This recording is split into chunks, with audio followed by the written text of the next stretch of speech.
ಶರಣರಿಗೆ ನಮಸ್ಕರಿಸಿ ಜಿಲ್ಲಾ ಕನ್ನಡ ಸಾಹಿತ್ಯ ಪರಿಷತ್ತು ಬೀದರ್ ಈ ಒಂದು ಸಮಾರಂಭದಲ್ಲಿ ಎರಡು ಮಾತುಗಳನ್ನು ಆಡಲಿಕ್ಕೆ ನನಗೆ ತುಂಬ ಸಂತೋಷ ಆಗ್ತಾ ಇದೆ. ಬಹುಶಃ ಈ ಒಂದು ಅವಕಾಶ ಪೂಜ್ಯರಿಗೆ ಏನು ಒಂದು ಗೌರವ ಪ್ರಶಸ್ತಿ ಪ್ರದಾನ ಮಾಡಲು ನಮಗೆಲ್ಲ ಇದೆಲ್ಲ ನಾವು ಇವತ್ತು ಏನು ಸೇರಿದವಲ್ಲ, ಇದು ನಮ್ಮ ಪುಣ್ಯ ಆತಂದು ನಾನು ಭಾವಿಸ್ತೇನೆ. ಕಾರಣ ಇದು ಸಮಾರಂಭ ಗುರ್ತಾಗುವುದೇ ನನಗೆ ನಿನ್ನೆ ಸಾಯಂಕಾಲ.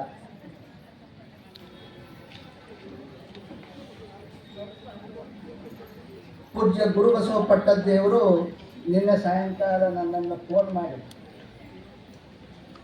ಕುಲಪತಿಗಳು ನೀವು ಈ ಥರ ದೊಡ್ಡಪ್ಪ ಅವರಿಗೆ ಪ್ರಶಸ್ತಿ ಇದೆ, ಅದು ಆರೂಢ ದಾಸೋಹಿ ಶರಣ ಮಾಗನೂರು ಬಸಪ್ಪನವರ ಒಂದು ಪ್ರಶಸ್ತಿ ಇದೆ, ಆ ಪ್ರಶಸ್ತಿ ಸಮಾರಂಭಕ್ಕೆ ತಾವು ಬರಬೇಕು ಅಂತ ತಂದು ನಿನ್ನೆ ಸಾಯಂಕಾಲ ನನ್ನನ್ನು ಕೇಳ್ತೇನೆ.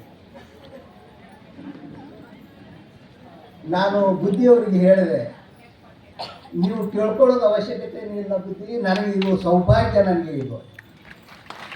ಯಾಕಂದರೆ ನಡೆದಾಡುವ ದೇವರೆಂದೇ ಹೆಸರುವಾಸಿಯಾದಂಥ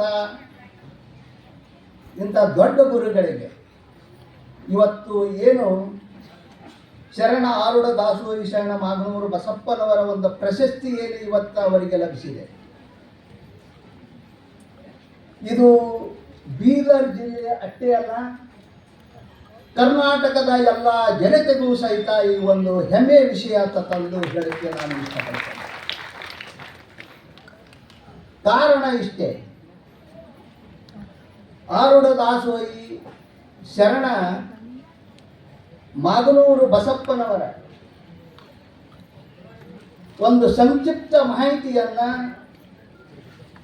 ಶರಣ ಮಂಜುನಾಥ ಪುರ್ಕಿಯವರು ತಮ್ಮ ಮುಂದೆ ಇಟ್ಟಿದ್ದಾರೆ. ಮಾಗನೂರು ಬಸಪ್ಪನವರು ಅವರು ಬೆಳೆದು ಬಂದಂಥ ದಾರಿಯನ್ನ ನಮ್ಮ ಮುಂದೆ ಇಟ್ಟಿದ್ದಾರೆ. ಅವರು ಹುಟ್ಟಿದ್ದು ಬಹಳ ಬಡತನದಲ್ಲಿ, ಜೀವನ ಕಟ್ಟಿಕೊಳ್ಳಲೇನಪ್ಪ ಅಂದ್ರೆ ದಾವಣಗೆರೆಗೆ ಬಂದವರು. ಕಷ್ಟಪಟ್ಟು ದುಡಿದು ಕಾಯಕವೇ ಕೈಲಾಸ ಎಂದು ತಿಳಿದುಕೊಂಡು ತಾವು ಏನು ಒಂದು ಕಾರ್ಯವನ್ನು ನಿರ್ವಹಿಸ್ತಾ ಇದ್ದರು, ಆ ಕೆಲಸದಿಂದ ಏನು ಒಂದು ಹಣವನ್ನು ಏನನ್ನು ಸಂಪಾದನೆ ಮಾಡಿದರು, ಆ ಹಣವನ್ನು ಸಮಾಜಕ್ಕೆ ಅರ್ಪಣೆ ಮಾಡಿದ್ದಾರೆ. ಇದು ಹೆಮ್ಮೆಯ ವಿಷಯ. ಅಂಥ ಒಂದು ಸಂಸ್ಥೆಯಿಂದ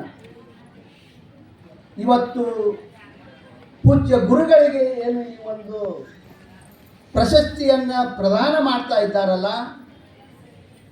ಆ ಒಂದು ಪ್ರಶಸ್ತಿಗೆ ಹೆಚ್ಚಿನ ಗೌರವ ಬಂದಿದೆ ಅಂತಂದು ನಾನು ಭಾವಿಸ್ತೇನೆ. ಯಾಕಂದರೆ ಪ್ರಶಸ್ತಿಗಳು ಪೂಜ್ಯರಿಗೆ ಸಾಕಷ್ಟು ಬಂದಿವೆ. ಈಗಾಗಲೇ ನನ್ನ ಹಿಂದೆ ಮಾತಾಡಿದಂಥ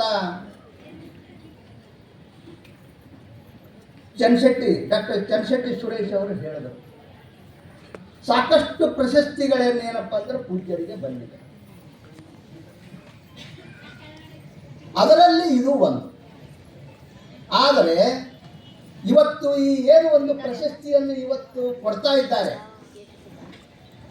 ಯಾವ ಒಂದು ಹಣದಲ್ಲಿ ಇವತ್ತೇನಪ್ಪ ಅಂದ್ರೆ ಪ್ರಶಸ್ತಿಯನ್ನು ಕೊಡ್ತಾ ಇದ್ದಾರೆ, ಅದು ಬೆವರು ಸುರಿಸಿ ದುಡಿದಂಥ ಹಣದಲ್ಲಿ ಏನಪ್ಪ ಅಂದರೆ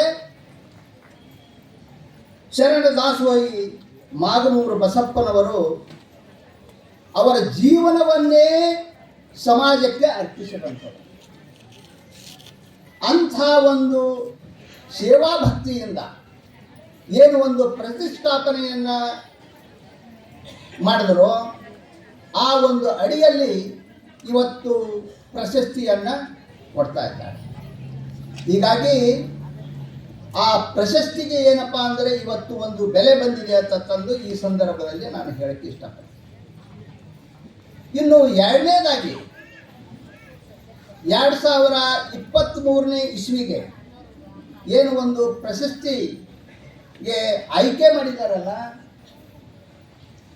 ಪೂಜ್ಯರು, ಈಗಾಗಲೇ ನಾನು ಹೇಳಿದೆ ಈ ಭಾಗದ ನಡೆದಾಡುವ ದೇವರು. ಅವರ ಒಂದು ನಾವು ಚರಿತ್ರೆಯನ್ನು ನೋಡಿದಾಗ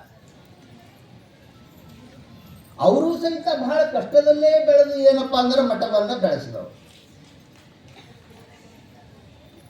1990ರಲ್ಲಿ ಒಂದು ಶಿಕ್ಷಣಕ್ಕೆ ಅವರು ಒತ್ತು ಕೊಟ್ಟರು. ಅದಕ್ಕಿಂತ ಮೊದಲು ಡಾಕ್ಟರ್ ಚನ್ನವೀರ ಸ್ವಾಮಿ ಇವ್ರಿಗಿಂತ ಮೊದಲು ಚನ್ನಬಸಪ್ಪ ಸ್ವಾಮೀಜಿಯವರು ಅವರು ಏನು ಬಸವಣ್ಣನ ತತ್ವಗಳನ್ನು ಇಟ್ಟುಕೊಂಡು ಸಮಾಜಕ್ಕೆ ಸೇವೆಗೆ ನಿಂತಿದ್ರು. ಶತಾಯುಷಿ ಸ್ವಾಮೀಜಿಯವರು ಅವರು ಸಹಿತ ಅವರ ಒಂದು ಜೀವನವನ್ನು ಸಮಾಜಕ್ಕೆ ಇಟ್ಟರು. ಅದೇ ಒಂದು ದಾರಿಯಲ್ಲಿ ಇವತ್ತು ನಮ್ಮ ಮುಂದೆ ಏನು ಪ್ರಶಸ್ತಿ ಪುರಸ್ಕೃತರಾದಂಥ ಪರಮ ಪೂಜ್ಯ ಡಾಕ್ಟರ್ ನಾಡೋಜ ಬಸವಲಿಂಗ ಪಟ್ಟದೇವರು ಅವರೂ ಸಹಿತ ಅದೇ ದಾರಿಯಲ್ಲಿ ನಡೆದಿದ್ದಾರೆ. ಅವರು ಇವತ್ತು ಅನುಭವ ಮಂಟಪದ ಅಧ್ಯಕ್ಷರು. ಇವರ ದಾರಿಯಲ್ಲಿ ಪೂಜ್ಯ ಗುರುಬಸವ ಪಟ್ಟದೇವರು ಏನಪ್ಪ ಅಂದ್ರೆ ಇವತ್ತು ಏನಪ್ಪ ಅಂದ್ರೆ ಅವರು ಸಹಿತ ನಡೆದಿದ್ದಾರೆ. ನನಗೆ ಮೊದಲು ಈ ಮಠದ ಬಗ್ಗೆ ಅಷ್ಟೊಂದು ಪರಿಚಯ ಇದ್ದಿದ್ದಿಲ್ಲ. ನಾನು ಇದೇ ಭಾಗದವನಾದರೂ ಸಹಿತ ನಾನು ಆಳಂದ ತಾಲೂಕಿನವನು. ಆದರೆ ನನ್ನ ಇಡೀ ಒಂದು ಸೇವೆಯನ್ನು ಸಲ್ಲಿಸಿದ್ದು ಶಿವಮೊಗ್ಗ ಕುವೆಂಪು ವಿಶ್ವವಿದ್ಯಾಲಯ. ಹೀಗಾಗಿ ಆಗಾಗ ನಾನು ಏನಪ್ಪ ಅಂದ್ರೆ ಪೂಜ್ಯರ ಒಂದು ಫೋಟೋವನ್ನು ನಾನು ನೋಡ್ತಾ ಇದ್ದೆ. ಯಾಕಂದರೆ ನನ್ನ ಸ್ನೇಹಿತರು ಆ ಮಠದಲ್ಲಿ ಹೋಗಿ ಕೆಲವೊಂದು ಕಾರ್ಯಕ್ರಮಗಳನ್ನು ಮಾಡಿ ಆ ಫೋಟೋಗಳನ್ನು ನಮಗೆ ಶೇರ್ ಮಾಡ್ಕೊತಾ ಇದ್ದಾರೆ. ಅವರು ಸಮಾಜಕ್ಕೆ ಕೊಡ್ತಕ್ಕಂಥ ಸೇವೆಗಳ ಬಗ್ಗೆಯೂ ಸಹಿತ ಅವರು ಬರಿತಾ ಇದ್ದಾರೆ. ನಾನು ಇಲ್ಲಿ ಬಂದು ನೋಡಿದಾಗ ಗೊತ್ತಾಯಿತು, ನಿಜವಾಗಲೂ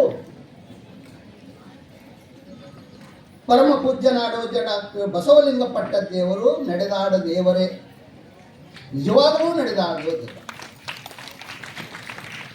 ಅವರು ಏನು ಒಂದು ವಿದ್ಯಾಭ್ಯಾಸವನ್ನು ಮುಗಿಸಿ ಬಸವ ತತ್ವಗಳನ್ನು ಸಮಾಜಕ್ಕೆ ತಿಳಿ ಹೇಳುವುದರಲ್ಲಿ ತಂದಿರುತ್ತಾರೆ. ಕರ್ನಾಟಕದಲ್ಲಿ ಅಷ್ಟೇ ಅಲ್ಲ, ಮಹಾರಾಷ್ಟ್ರದಲ್ಲಿ, ಆಂಧ್ರದಲ್ಲಿ, ಈ ಸುತ್ತಮುತ್ತಲಿನ ರಾಜ್ಯಗಳಲ್ಲಿಯೂ ಸಹಿತ ಅವರು ಸುತ್ತಾಡಿ ಬಸವ ತತ್ವ ಸಿದ್ಧಾಂತಗಳ ಬಗ್ಗೆ ಜನರಿಗೆ ಪರಿಚಯಿಸಿದರು. ಮತ್ತು ಆ ಬಸವ ತತ್ವಗಳ ಸಿದ್ಧಾಂತವನ್ನು ಅವರ ನಿಜ ಜೀವನದಲ್ಲಿ ಅಳವಡಿಸಿಕೊಂಡಂಥವರು ಸಹಿತ. ಇದು ಹೆಮ್ಮೆಯ ವಿಷಯ. ಇವತ್ತು ಈ ಬಸವ ತತ್ವ ಸಿದ್ಧಾಂತವನ್ನು ಪರಿಶೀಲಿಸುವಲ್ಲಿ ಅನೇಕ ಗ್ರಂಥಗಳನ್ನು ಏನಪ್ಪ ಅಂದ್ರೆ ಪೂಜ್ಯರು ಬರೆದಿದ್ದಾರೆ.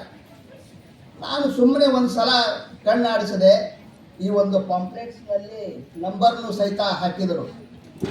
ಕನ್ನಡದಲ್ಲಿ ಬರೆದಿದ್ದಾರೆ 150ಕ್ಕಿಂತ ಹೆಚ್ಚಾಗಿ, ಮರಾಠಿಯಲ್ಲಿ 190ಕ್ಕಿಂತ ಹೆಚ್ಚಾಗಿ ಶರಣ ಸಾಹಿತ್ಯದ ಮೇಲೆ ಬರೆದಿದ್ದಾರೆ, ಹಿಂದಿಯಲ್ಲಿ ಬರೆದಿದ್ದಾರೆ,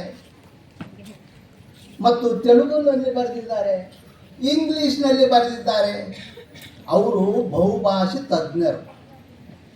ಒಂದೇ ಭಾಷೆ ಇಲ್ಲ ಅವರಿಗೆ. ಅವ್ರಿಗೆ ತೆಲುಗುನೂ ಬರುತ್ತೆ, ಮರಾಠಿನೂ ಬರುತ್ತೆ, ಕನ್ನಡನೂ ಬರುತ್ತೆ, ಇಂಗ್ಲೀಷ್ನೂ ಬರುತ್ತೆ. ಬಸವ ತತ್ವ ಸಿದ್ಧಾಂತಗಳನ್ನು ಅನೇಕ ಭಾಷೆಗಳಲ್ಲಿ ಪರಿಶೀಲಿಸುವಲ್ಲಿ ಅವರ ಶ್ರಮ ಬಹಳಷ್ಟಿದೆ. ಅವರು ಇವತ್ತು ಏನು ಒಂದು ಸಮಾಜಕ್ಕೆ ಒಂದು ಸೇವೆಯನ್ನು ಸಲ್ಲಿಸ್ತಾ ಇದ್ದಾರೆ. ನಾನು ಒಂದು ಮೊದಲನೆಯದಾಗಿ ಇಲ್ಲಿ ನಾನು ಕುಲಪತಿಯಾಗಿ ಬಂದಾಗ ಮಠಕ್ಕೆ ಏನಪ್ಪ ಅಂದ್ರೆ ಪೂಜ್ಯರ ಒಂದು ಆಶೀರ್ವಾದ ಪಡೆಯಲು ಹೋದೆ.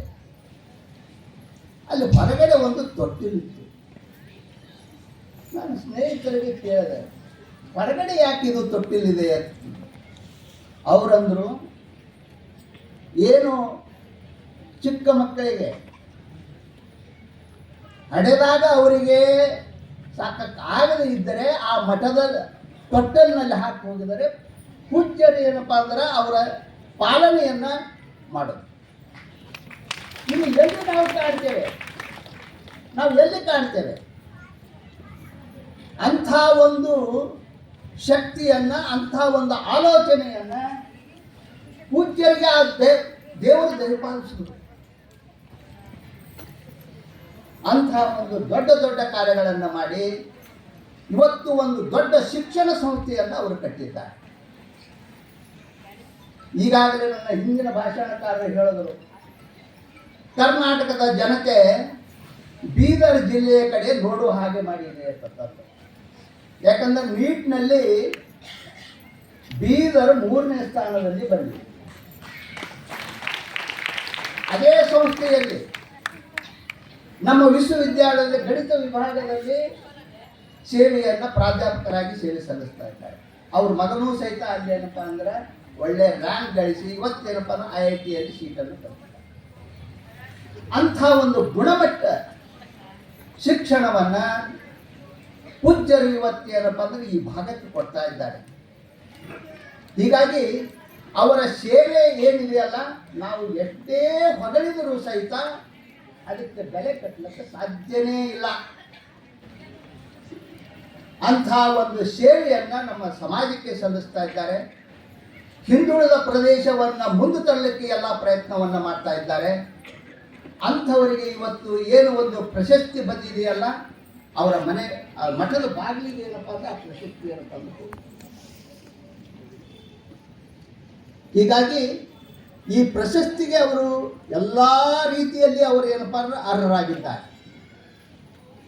ಅವರ ಸೇವೆ ಶಿಕ್ಷಣ ಸಂಸ್ಥೆಗಳಿಗೆ ಅಷ್ಟೇ ಅಲ್ಲ, ಸಮಾಜಕ್ಕೆ ಅಷ್ಟೇ ಅಲ್ಲ, ಪ್ರತಿಯೊಂದು ರಂಗದಲ್ಲಿಯೂ ಸಹಿತ ಅವರ ಸೇವೆಯನ್ನು ಏನಪ್ಪ ಅಂದರೆ ಇವತ್ತು ಕೊಡ್ತಾ ಇದ್ದಾರೆ.